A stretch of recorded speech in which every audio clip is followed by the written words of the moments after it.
Hey everybody, welcome to Pop Culture Philosophers. I'm Rockin' Robbie Billups, and it's time for the weekly comic book review.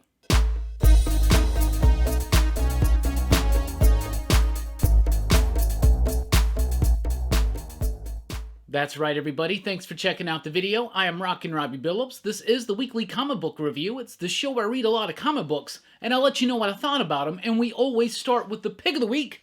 This week's pick of the week, The Department of Truth, #1. From Image Comics. This is written by James Tynion IV with artwork by Martin Simmons, lettering by Aditya Bidikar, design work by Dylan Todd. This book was awesome and totally Teen Dog Shades appropriate. I loved it. I thought it was great. The book's premise is basically this. What if every conspiracy theory was true?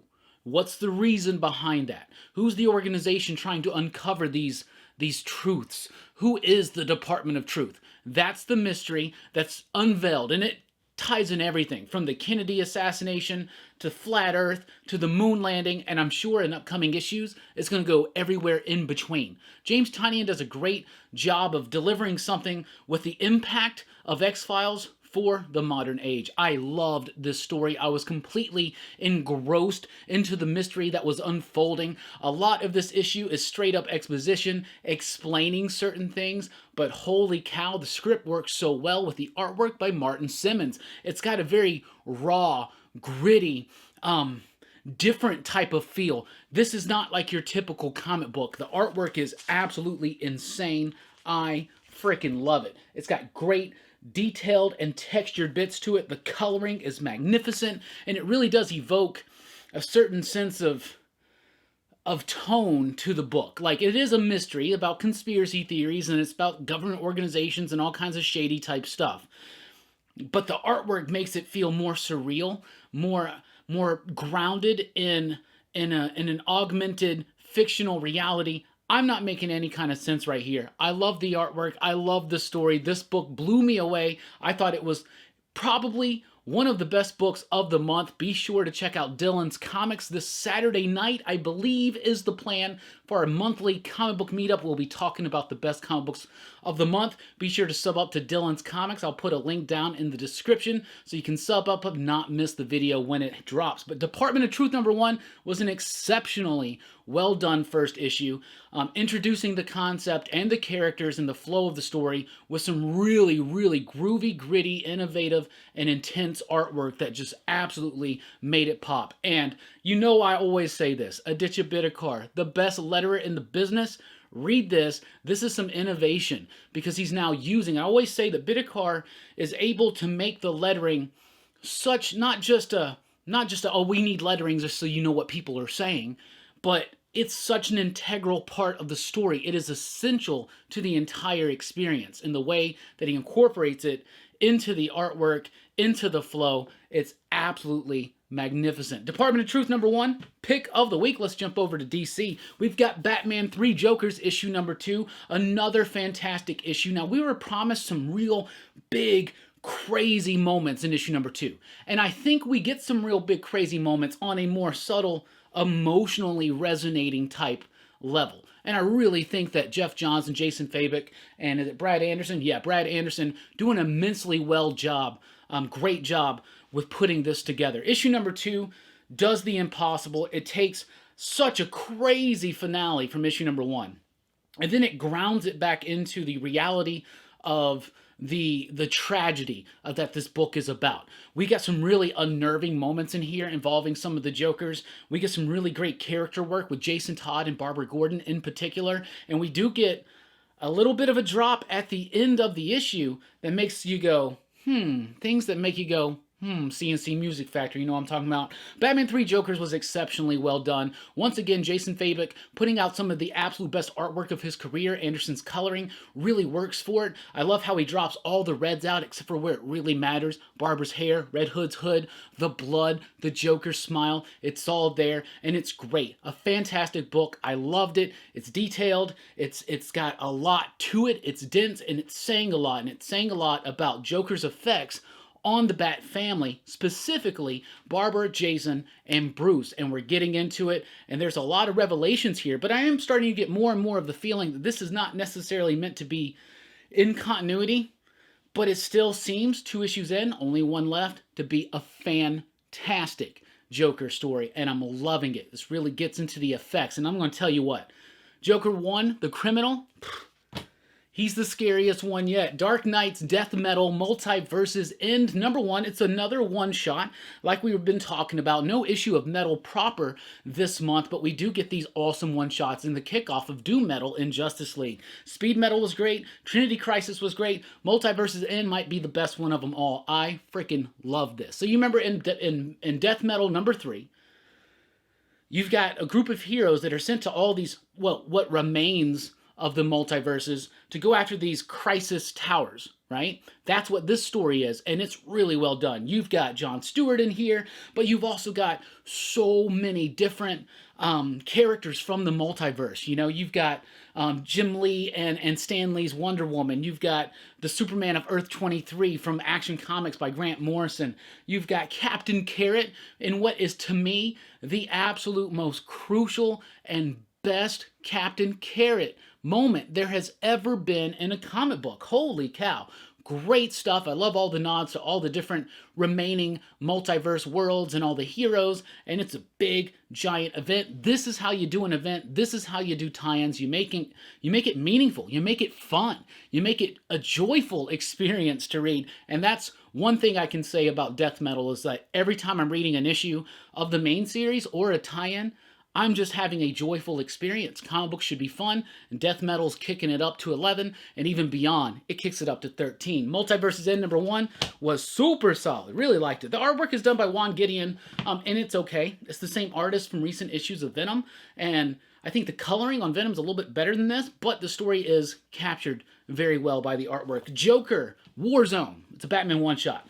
So we got the Joker War going on. It's about to wrap up, actually, in issue 100.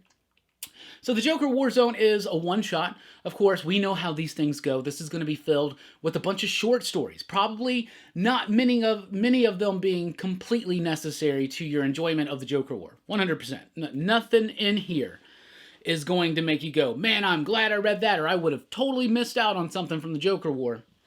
Not at all. However, the first story by James Tynion and Gilliam March is actually really good. And it's basically Joker having a conversation with Bane. Bane recently just had his big plan come to fruition on Gotham at the end of the Tom King run, and Joker has a conversation with Bane about what he thinks he did right and what he thinks he did wrong, and it's a setup for something that I think Tynion has planned in 2021. There's also a John Ridley story in here focusing on the Fox family. Had Coypel artwork, and it was actually really cool. I think originally this was intended to set up some of the Luke Fox as Batman in 5G type thing. That's no longer happening as part of DC continuity, but as something else-worldy outside of that, but still, that was a really good story. The next 2 stories are okay. There's one with Orphan and Cassandra with this new, like, the guy that, like, trains henchmen or something, and it's interesting. I guess that's a new character. And then it's got a final story with Poison Ivy that's setting up something to come in 2021. She kind of goes through an attitude and a name change, and that story was just okay. So overall, half of this is really solid, half of it's not. Does it justify the price tag? I don't know, that's up to you, but that Bane Joker story was really cool, and I had a lot of fun with it. Justice League Annual number 2, this is Robert Venditti, Aaron Lopresti. It's an okay, just kind of one and done, random, generic, mediocre Justice League book. That's what we've been getting with Justice League since Snyder left. Now, obviously, Snyder built up to the biggest crisis event in years at DC that's going on right now. So while that's going on, which has erupted from his Justice League, it's really hard to take these runs seriously, especially when they're just file stories. These are stories that back in the day, they used to just hire people to do these stories in case like they got behind on a production schedule. They needed to fill an issue of, say, Spider-Man or Hulk or whatever. They would have all these stories just filed away. They may even have the artwork done, and then they would just run it. You know what I'm saying? They feel like filed away fill-in stories. That's what it feels like, and it's okay, but it's got no impact, and it's ultimately forgettable. So some annuals do matter, most don't. This is one that doesn't. Another one that doesn't is the Batman Superman Annual, number 1. It is written by Josh Williamson. It's got some neat, fun bits with Batmite and Mixius Pitalik. It's basically Mixie and Batmite arguing with each other and their children about who's better, Superman or Batman, and they go through this imaginary fight or whatever, and it's silly and it's trite and it's simple, but that's what this story is aiming to be. It's not going to change your life. It's okay, but ultimately kind of forgettable, and it, just really not too much there whatsoever. Wonder Woman 763 is here. Now, this is the end of the first story arc by Mariko Tamaki. Really like the first couple issues. I even like the way that the story ends, but the last few issues have been done by Carlos Barberi, and I'm just not a fan of that artwork, especially for this book. It's not fitting the tone of the story. It seems like the story's trying to be a little bit more, presenting itself a little bit more seriously, a little bit more sophisticated. The artwork just feels like it's like a throwback. It should be something zany and fun, but the story doesn't match the tone of the artwork, and that's something that's really fallen flat for me with Wonder Woman in these last few issues. So when Hanan was on there, I felt like his art had the prestige to keep up with what they were trying to do with the story. Ultimately, though, the story is just okay. It has some interesting setup, especially for the character of Max Lord. We got the new character, Liar Liar. This is kind of like her last stand for now. So it's okay, and it's a decent setup for a run, but nothing that gets me super, super excited. Wonder Woman 1984, Museum Mayhem. I don't know if that's what it's called. It just says it on the cover, maybe. This is a one-shot comic book. It is set in the world of the movie. It's kind of like a lead into the movie. You don't have to read this in preparation for the Wonder Woman movie. In fact, don't read this. This book is really bad. It's not good. It's written on such an elementary level. It is rendered artistically in such an elementary level. This is like baby's first comic. I don't know. I just did not like this at all. Don't. I would not encourage you to check that one out. John Constantine Hellblazer issue number 10 is out. We only got 2 issues left of the series, so what Cy Spurrier has to do now is start ramping it up. So we've got John Constantine in this issue confronting this seemingly older version of himself, this mystery that's been brewing since the very first issues of the series, and they're starting to ramp it up. And Spurrier understands Constantine and Constantine's place, not only in DC, but at Vertigo, that anchor into Vertigo. Now, it didn't start as Vertigo, but it helped cement and anchor what Vertigo would be and would become, and that, in turn, helped cement the character of Constantine. When they bring Constantine into the DC universe, it doesn't always work for me. Sometimes it falls flat. But this, Spurrier completely understands the character. He understands the wave of mutilation that follows in the trail of Constantine. Did you like that Pixies reference? I did. But this is great. Great artwork, a great character study, really cool stuff, high stakes, old school fans of Constantine. If you love the old school Hellblazer, this book is for you. It's sad to see it wrap up in 2 more issues, but it's gearing up to a really interesting, cerebral, and unexpected finale, and I'm very excited to see what's going to happen. I'm going to be sad to see it go, because that book's been awesome. Let's jump over to Marvel. We've got X Factor number 4 from Marvel this week. This is the second chapter of 10 of Swords. Now, I've been telling you that I'm going to be paying attention and letting you know how necessary and essential I think that these tie-ins are. Now, are they tie-ins or are they part of the story? This is part of the story. You can tell by the trade dress. They're not trying to fool anybody. This doesn't say X Factor in big and bold letters at the top. It says 10 of Swords. They want everybody to know that they want you to buy every single one of these. Should you? Well, let me tell you this. Issue 2 of 10 of Swords, which is X Factor number 4, right? This felt more like 10 of Swords number 2 than it did X Factor number 4. 100%. They pick up directly where creation left off, and they carry on the story of Richter and Apocalypse and Rockslide, or is it Landslide? I think it's Rockslide. They keep that story going. You got some really crazy things going on with Resurrection Protocol and the 5, some big revelations about that and how it ties into Otherworld. So I would say if you want to read 10 of Swords, you probably want to definitely pick up this issue, and we'll see how it goes. Because we were talking about this on Rockin' Robbie Live. I was like, it almost seems like there's going to be the one shot that launches it, and now we got this tournament set up, and they have to find these swords, right? So the books are going to be them finding the swords, and then the tournament will be like the next one shot, and then something else, maybe the battles, and then the final one, the finale. Man, they are really writing this just leading right into one another. So like I said, this didn't feel like X Factor number 4. It felt like 10 of Swords number 2. So even if you weren't reading X Factor, like if you didn't read X Factor 1, 2, or 3, you're not going to miss anything. Seriously, if you're just following this from X of Swords, 10 of Swords, you're going to read right along with it. It's fine. This does not read as an X Factor book. Doesn't pick up on anything that was going on in issues 1, 2, and 3. It's got a highlight and focus on Polaris, but that's essential to the story. But I liked it. I thought it was pretty solid. So one of my favorite issues of X Factor was more because it was an issue of 10 of Swords. Anyway, Shang-Chi #1, this is the first part of a 5-issue series. Now, I'm excited for this because it's written by Gene Luen Yang. Gene Luen Yang was the writer and artist of a book I absolutely adore called American Born Chinese. It was a fantastic graphic novel. If you've never read it, it is essential. It's like library, everybody should read this. It's a really great book, and it's a simple read, but it's got a very deep story behind it. So, yeah, bringing in Yang to do Shang-Chi, that sounds cool. We got a Shang-Chi movie coming out.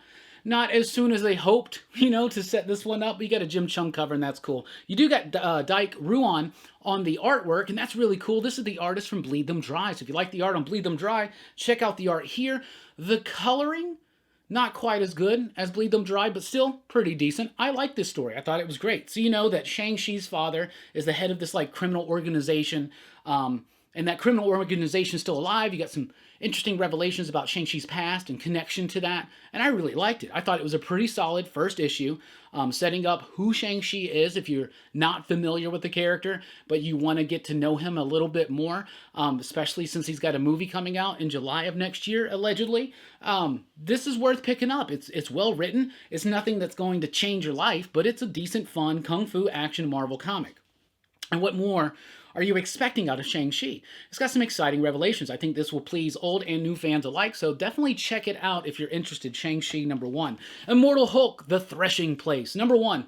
This is a one-shot. So just like the Great Power one that came before, which I didn't really quite dig on, this is a one-shot set with using the ideas and character of the Immortal Hulk, but not tied into that story. So this is not essential if you're just trying to keep up with the main story of Immortal Hulk. But I would encourage you to check this out because it's written by Jeff Lemire with artwork by Mike Del Mundo. And let me tell you something. I freaking love this. This book was awesome. It was cool. It was horrifying. It was chilling. It was atmospheric. And what more do you expect from Jeff Lemire? Do you expect any less from him and Del Mundo? Seriously, and the artwork is great. Del Mundo is one of those cats who is an excellent cover artist. And sometimes when someone's just a great cover artist, I'm like, yeah, but can they tell a story? Can they do sequential art? Del Mundo can, and he does it very well in here. Even with his weird graffiti-esque style, I think it really works and creates this chilling tone and atmosphere that is also accentuated by Jeff Lemire's words. I really like this one. I thought it was a nice one-and-done, one-shot Immortal Hulk story, not essential to the main run, but a really great comic and one of Marvel's best this week. Another one of Marvel's best this week is Strange Academy #3. I want to be out of the hype of this. I don't want to like this book so much. This book is freaking awesome. This book has blown me away with issue 1 and 2. And then I'm like, okay, it's been a while. Surely issue 3 is where the newness of it's going to wear off and we're going to start. No, this book is freaking awesome. These characters, these kids, Scotty Young and Humberto Ramos have created and given life to, they're so cool, including Doyle Dormammu. This character is so freaking awesome, but it's all of them. And it's great. It's basically Hogwarts in the Marvel Universe with all these magic-based heroes going to Strange's Academy with all these magical instructors. But it's really great. You got Ramos's artwork. It's flawless. If you love his artwork, this is some of his best work in recent years. And Scotty Young's just doing a great job with the characters, making the characters not feel like they're...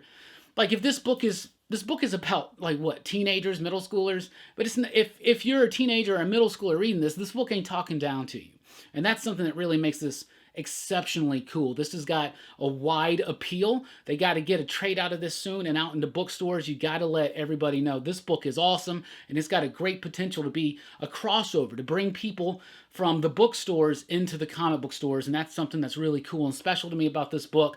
But the characters, man, the shine through, the artwork is great. I have been waiting for Strange Academy to lose its glamour for me, and it hasn't, and I don't think it will. As long as Ramos and Young stay on this book, I think it's going to be one of Marvel's best titles. 3 issues in, it definitely is. Avengers #36 is here. This is how I feel about a lot of Jason Aaron's Avengers runs, and I'm going to say this about the entirety so far of the Age of Khonshu, which this is part 4. His stories always start off with a gem of a great idea and something very enticing. Do you remember a few issues ago when Moon Knight shows up and just starts kicking the Avengers' asses and stealing their totems and powers? That was awesome. Ever since then, it started getting a little muddy, started getting a little slow, started getting a little confusing, a little too big for its britches. Seriously. Issue 36 to me was the weakest issue of this series yet. It has some great stuff. It should be great. It's Moon Knight versus Black Panther. Moon Knight versus Black Panther. That story should be thrilling me. And it's just okay. There's just a lot of clunky narration in it. There's a lot of weird ideas that don't quite gel or mesh up together. I don't know. I really had more high hopes for Jason Aaron's Avengers run, but it's been kind of very inconsistent and for me, and it's not captivating me. I'm sticking with it just because I do like this lineup. I do like some of the ideas. I want to know more about like how it's all gonna. What is your grandiose idea, Jason Aaron? Get to it and make it impactful. And right now we are getting to it, but this issue it was just one of those down issues. I just didn't really like it. Fantastic Four number 24 is here.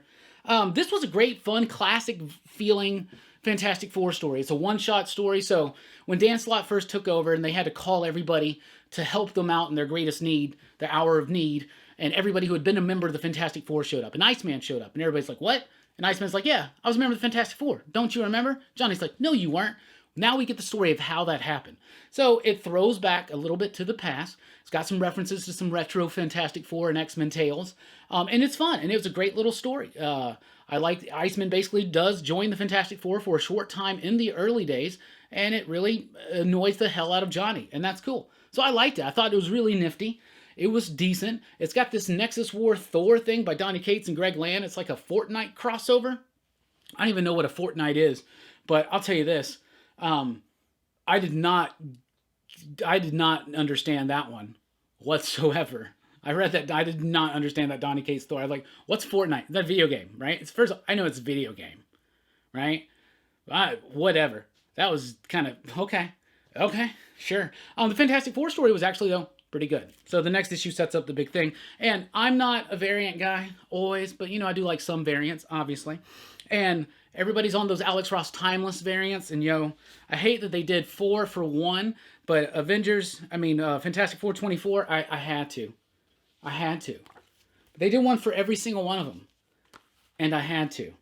And the best one being, come on, if we could do a Timeless, like, villain theme month or two, that would be cool later on down the road, and we could do a Galactus, Doctor Doom, that'd be cool. Marvel Zombies Resurrection, number 2 is here. This story's okay. So, when Deceased first started, I said it's almost unfair because it's inevitably going to be compared to Marvel Zombies. And Deceased has actually carved its own path and place in comic bookdom, right? And so now it's almost unfair that Marvel Zombies is going to be compared to Deceased. Because it's almost like Marvel saw the success of Deceased and they're like, hey, they're just kind of ripping off Marvel Zombies, but honestly doing it in a more tragic and chilling type way that's emotionally weighted. Let's try to do that. So this is a reboot of the Marvel Zombie stuff. Like I said, it started with a one-shot last year, and then it had a different number 1, and this now is like 2 more issues after this. But it's just, it's not grabbing me. It tries to give you the oohs and ahs that we get out of Tom Taylor and Trevor Hairshine's Deceased, but it's just not there. It's just not there. Though, it is cool to have something Halloween-y around for Halloween time. Come on, y'all, it's been Halloween time for me for a month and a half. You know that. Marvel's X number 5 is here. This is the prequel to Earth X. Jim Kruger, Alex Ross Welby. I really like this book. This is one of the better issues. I thought it was great, where it's a little bit of a lull in the story, but it's the calm before the storm. All the different things are being put in place, and it's about to erupt. We only got 1 more issue left. Earth X is one of my favorite alternate takes on Marvel history and Marvel's future, and I love to see this story that kind of builds into it, but the exploration on heroism and what it means to the average person through the eyes of a kid in particular. It really resonates with me, and I really think it's super cool. Marvel's X, number 5, out this week. And finally, from Marvel, let's talk about Giant Size X-Men number 1. This is a tribute to Lynn Wein and Dave Cockrum. I was very confused. I was like, what is this? This is what this is. This is a recreation of Giant Size X-Men, right? It is Giant Size X-Men. The layouts, the panel composition, the words, everything. But each page is done by a different artist in tribute to Wein and Cockrum. And I think that's pretty freaking nifty. So, hell yeah, Marvel.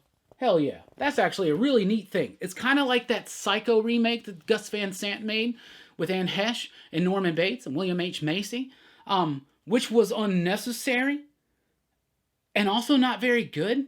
but I kind of like it. This kind of like that, but a little bit different where it's not necessary, but it was pretty cool. And I think they pulled it off, and it's a neat little tribute. It'd be neat to see them do more things like this. Like, I'd love a Fantastic Four #1. How about an Amazing Fantasy #15? That's a short story, so you'd have to do that a few times. Let's jump to some indies.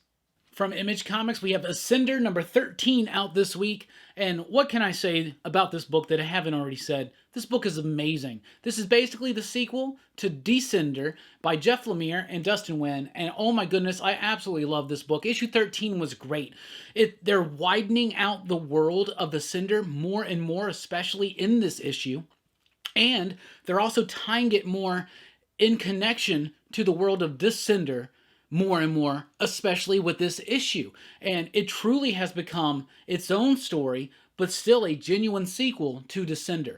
One had a very science fiction flair, one has a very fantasy-based flair, and I love it. Ascender #13 is great. We finally get the heroes back out in space, some are left behind, we're getting the villains ramped up, the heroes are starting to go on their journeys, you're introducing more fun characters that we remember from back in the day and new characters, and I'm loving it. Ascender #13, top-notch, and some of the best artwork and coloring in the business, and excellent composition. Dustin does a great job with that book.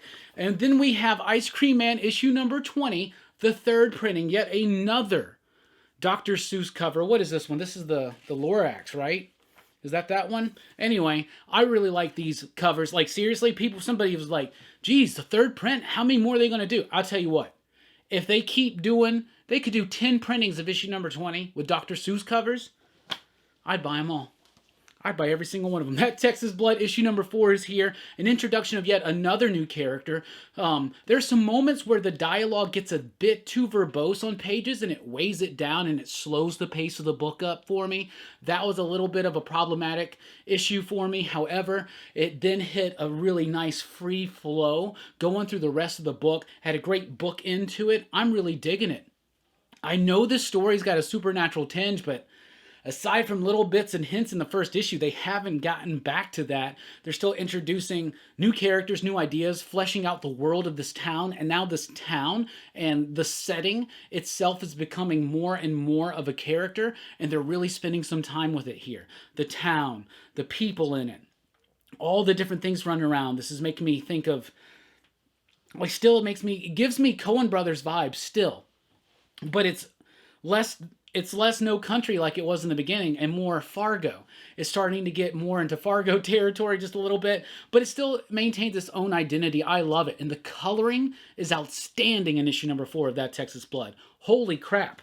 If you like the previous issues, you'll like that one. Hey, yo, we got a new Spawn issue. You know it's always exciting when we got a new issue of Spawn. Here we have issue 310. We're continuing the story where you have all these dimensional rifts have opened up since issue 300 or whatever, and you get all these other versions of Spawn. All these people, all these demons have been let loose from hell. They're all trying to end the world in their own way, and this one they're dealing with a company that's released this pandemic.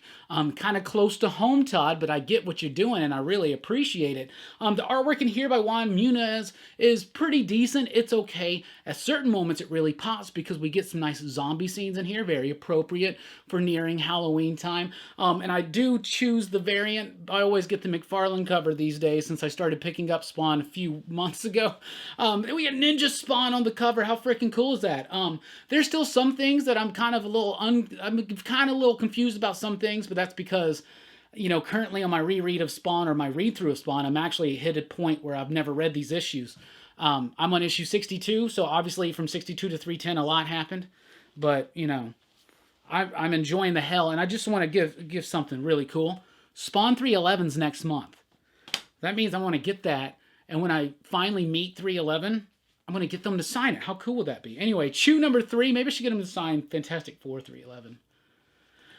Probably be more appropriate. Chew #3 is here. So when I read issue #2, I started getting up on the idea that I think this is a prequel to the Chew series that came before, which I had never read. So I wanted to read through that, and I had the hubris to think that I could actually do that very quickly. No, I couldn't. I did read the first trade, though, which I think was the first 6 issues or something, and really liked it, so I'm eager to dive back into the world of Chew. It helped clear some things up for me in issue #3 of Chew. This was still a bit of a confusing issue for me at times, but probably because I was so confused by issue 2. And though I did enjoy issue 1 setup, I probably need to go back and do a reread. But anyway, I'm still liking it. It's got that same sense of humor that John Layman brought to Chew. It's not Rob Guillory on the artwork, but it is Doug Boltwood, who does a great job of having his own style, but still paying tribute and respect to the style that came before. But I'm enjoying it. It's fun. It's goofy. If you liked Chew that came before, no reason why you won't like that one. Sea of Stars, number 7. This book has lost me. This one was way too wordy. It held up the pace of the book for me. The initial excitement and wonderment that was prevalent in the first few issues for me has been lost. The focus on lush colors, on expansive space scenes, that's been kind of shunted to the side, and now I feel like we're just retreading the same emotional wheel over and over. Now maybe I think it's time for me to step back from this book and then come back at it and then read it all again in sequence and see how it feels. But right now, it's lost me. Could that be the giant delay from Arc 1 and Arc 2? Could be, but I just don't have that same sense of wonderment and awe that was prevalent in the first volume in this one, 2 issues in. So far, Mighty Morphin Power Rangers 54. You know we love a good foil cover.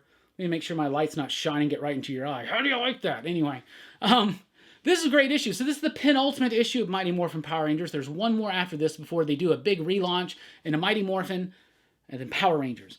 This is all setting stuff up. So there's a new threat on the horizon, and Ryan Parrott and company do a great job of setting that threat up in this issue and making it a big deal. It spotlights the Omega Rangers and their new function and form, and I really like it. I like the look of the new villain, I like the powers of the new villain, and I like the threat of something larger than even Zed looming on the horizon. I think that's really cool. I think it's appropriate for the story, and I like how they're using the final issues of here not to just kind of do wasteful stories like little one-shots or whatever, but they're legitimately setting up the next thing to come, so it's a more organic progression into the next run, because they're about to basically split squads to tackle this giant threat that's coming up, and I'm having a lot of fun with it. So, obviously, leading into the next issue, which is the final issue, which is going to be them going, holy crap, let's split into separate squads and tackle the problem. And we get a new Green Ranger soon. I think it debuts in issue 55. I think. Anyway, from Dark Horse Comics, we have X-Ray Robot number 2. Man, I was hoping this book would come back. I am so glad. You know me. I'm a huge Mike Allred fan. Mike and Laura Allred, the Allreds. Big fan of their work. X-Ray Robot number 1 was a bit confusing to me at first, but then when I reread it, I liked it a lot more. Because I did recently a reread of all the Madman stuff, which caused me to read a lot more Allred stuff, and I reread X-Ray Robot. But it still has been a few months since I have done that, but I jumped right into issue number 2. This is the issue that sets the journey up, sets the idea. It's wild, it's wonky, it's retro, it's ginchy, it's fan-frickin-tastic. I absolutely love Mike Allred's work, and X-Ray Robot is my kind of comic book. Quirky, surreal, weird, multiversal. So basically, these scientists invent this robot. This dude invents this robot, and he sends him through reality, through time and space and all this kind of stuff. And he comes back, he's like, oh no, we've messed up the time stream. I am you in a robot body. I've spent 300 years trying to get back, and we have to go into the multiverse to fix everything that we've goofed up. And it's one of those kind of things, but with that psychedelic retro quirkiness of Mike Allred that I absolutely love. And Laura, of course, too, on the coloring. It is definitely a team effort. X-Ray Robot number 2. Loved it. Year Zero number 5 is the final issue of the first volume, because we do have more coming. This was a good ending, but it was kind of a... This book is centered around telling like 5 different stories at the same time in like 20-something pages, and one of the problems with that is when you get to the ending, they all end incredibly abruptly. It's not like abrupt, like it's over all of a sudden, like that wasn't sad. They're satisfying endings, but it didn't take much to get to it. But I think they're still setting it up for more to what's to come.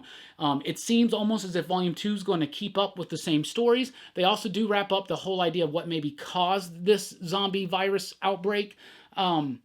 And then they do something at the end that's really interesting, and I hope they revisit that in Volume 2. But all in all, Year Zero, to me, has been the highlight of AWA. AWA's been great, but Year Zero and Hotel were fantastic. I think Hotel had a stronger ending than Year Zero did, but Year Zero had a very satisfying ending. I think it was just...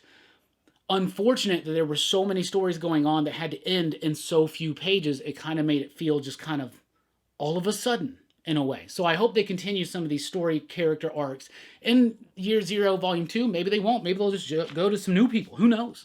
The Resistance number 6 is here. This has been kind of duddy for me. It's got some cool ideas, but ultimately, I don't know if I want to continue following this series. Maybe just trade weighting it, you know, things like that. But honestly, I don't know. I mean, they send me issues for free, so I guess I should, but like the Resistance just didn't do too much for me. It didn't have anything, any kind of central focus to really keep me engaged. I stayed in there because the first issue was great and it blew me away. It's a really cool concept about a global pandemic and kills most of the people, but the small percentage that survive wind up getting superhero powers, and then how the world responds to that. And there's some interesting elements to this, but there's nothing central. There's no human element that grabs me and draws me in, and it has some tragedy here at the end to kind of set up their next wave, because there is going to be a Resistance Volume 2 plus another book that's kind of set in the world of the Resistance. But this one just did 6 issues and it did not grab me, it did not hook me, and it's my only AWA disappointment so far. The Possessed number 2 is here. Steve Niles, Julia Nemeth. I thought issue number 1 was okay. It had some really good artwork, but a very brief and simple ghost story, and that seemed cool enough for me. It's only a 2-issue series, so 2 is here. It's extra sized. It's got very little dialogue, so there's not a lot going on there. But I'll tell you what, this issue was really good and it wasn't necessarily subtle, but the artwork was really lavish, and I really liked it, and it had a melancholical feel to it, as it should, because it's about a ghost story set during the Holocaust. But it also had this nice tinge of revenge to it. But Steve Niles and company did a really great job with The Possessed. I thought it was better than The Grieveling, and The Grieveling's another one from Clover Press, 2-issue exercise series, but I thought that was pretty solid. I liked the conclusion of that. I also liked the conclusion of Rogue Planet. Rogue Planet number 5, this has been a very Alien-esque type story, really referencing the first Alien and maybe a little bit of Prometheus as well. But it went into its own crazy Lovecraftian type way, and it ended it in a very unexpected manner. I was not expecting this ending. I didn't see it coming. I am incredibly satisfied with this. Cullen Bunn does these great high concept, short and sweet horror stories and sci-fi stories, and when he blends horror and sci-fi together, you get Rogue Planet, and it was really good. Andy McDonald, Nick Filardi fill out that creative team. McDonald's artwork handled the grit and rough nature as well as the comic bookiness of the story with ease, and I absolutely loved it. Rogue Planet number 5, a pretty solid ending from some cosmic horror from Cullen Bunn. And then finally, the Goon number 12. So we're wrapping up the whole brewery war story, and I've only been reading the Goon for like 3 issues or something. I've read like stuff back in the day. I read like the first 2 trades basically, and I never read any more Goon. But now I am sucked right in, and I'm following along, and I'm liking it, and I'm loving it. Eric Powell's no longer doing the artwork, but Mike Norton is. Mike Norton's super cool dude. I actually got to meet him in Memphis last year, back when we had these things called comic book conventions.